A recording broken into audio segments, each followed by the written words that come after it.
I now recognize myself for 5 minutes of questions. The DOGE website details much of the wasteful spending and it hits the brakes on, and it has an incredible list of top hits. Some of the spending is not just embarrassing, but it is funding actually the genital mutilation of our children, forcing the American taxpayers to pay for it.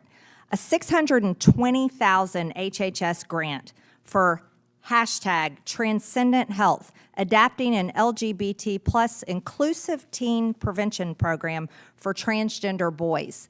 $620,000 from HHS. It's absurd. This is disgusting, and it facilitates a lie. Here's another one. A $2,000 NIH grant for cross-sex steroid therapy and cardiovascular risk in transgender females. This is another absurd grant that was handed out.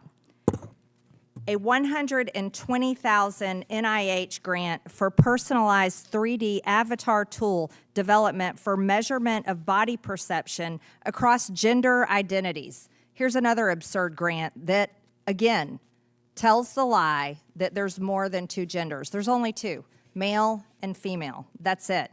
Something else that the American people should know about, these radical extremist judges that are playing politics from the bench, a judge ruled that this has to be protected.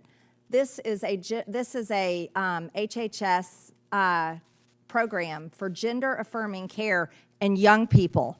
Again, the only thing that affirms gender is the fact that there's only two sexes, male and female, and the American people should never have to pay for that lie. Ms. DeVito, in your testimony, you talk about so-called failures of DOGE in your opinion, but do you support the federal government funding HHS and NIH studies that promote the genital mutilation of children? Do you support forcing Americans to pay for genital mutilation of children?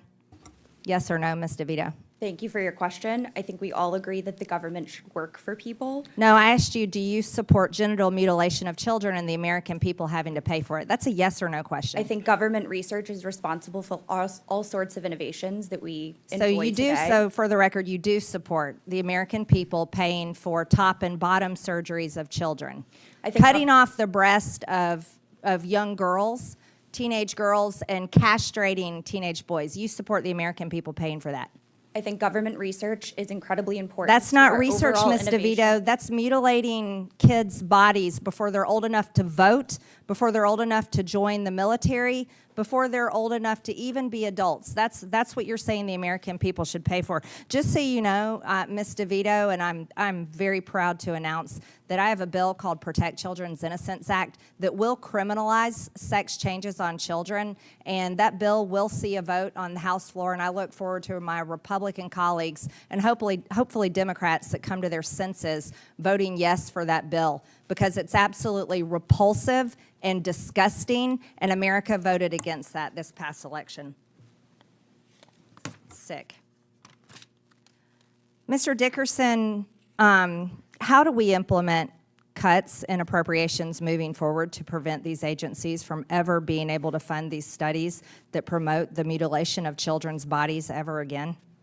I think what you need to do is ensure those riders are included in the appropriations bills that are passed to clarify to the agencies that even though they have never actually received authorization for these, so they shouldn't have actually done it in the first place, but if they need that funding rider to restrict American taxpayer funds for going to those terribly divisive and harmful things. Yeah, permanently, right? Exactly. Thank you. Other egregious abuses of funds, a $10 million Department of Education grant to the Virginia Commonwealth University for faculty workshops on decolonizing the curriculum, a nearly $700,000 National Science Foundation grant to the University of Tennessee for Black and Latinx parents leading reform and advancing racial justice in elementary mathematics, a project that could provide a model for other communities and schools seeking to advance racial justice in mathematics and education. This is insane, absurd, and it's racist in itself. Math is math. A $500,000 EPA grant, Green Jobs, growing a new generation of environmental justice problem solvers. All of this stuff is far left ideology, and the American people should not be paying for it. It looks like my time's up.